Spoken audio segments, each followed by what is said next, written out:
პრობლემა სოფელში ბევრია, მაგრამ პირველი პრობლემა არის ჩვენი, აი სანაგვე გადაიტანონ აქედან სოფელში რა უნდა ნაგავს. ბოსტნებია, ვენახებია, იქ ანტისანიტარია, ვერ ჩავსრულარ წყალთან. აყროლებულია ყველაფერი, წერი, ბუზი, რა ვიცი.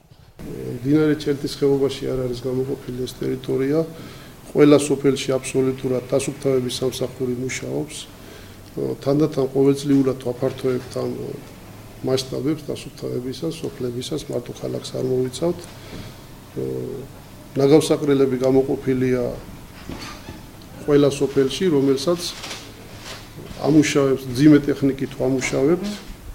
ხდება მისი ამ ნაგავსაყრელის დაგვრჩებული ნაგავის დამარხვა მერე და ახალის გაჭრა და იქ ჩაყრა და მიმდინარეობს მუშაობა ინვესტიციის მოსაძიებლათაც და ტერიტორიის მოსაძიებლათაც, რომ აღმოსავლეთ და დასავლეთის ზონებზე მოეწყოს ორი დიდი ნაგავსაყრელი. ადგილი შერჩეულია, ეს ადგილი არის შერჩეული დროებით, კიდევ გიმეორებთ, მიმდინარეობს მუშაობა, არანაირი ზიანი არ არის გარემოზე, იმიტომ რომ ის ნაგავი რო იყრება, კამაცოს ტექნიკით იმარხება. მოგვაშორონ ეს ნაგავსაყრელი აქედან სასწრაფოდ. რამდენიმეჯერ დავიბარეთ, უთხარით სოფლის გამგებლობას, მაგრამ არ მოგვაქცია ყურადღება და არც არავინ არ გვაქცევს ყურადღებას.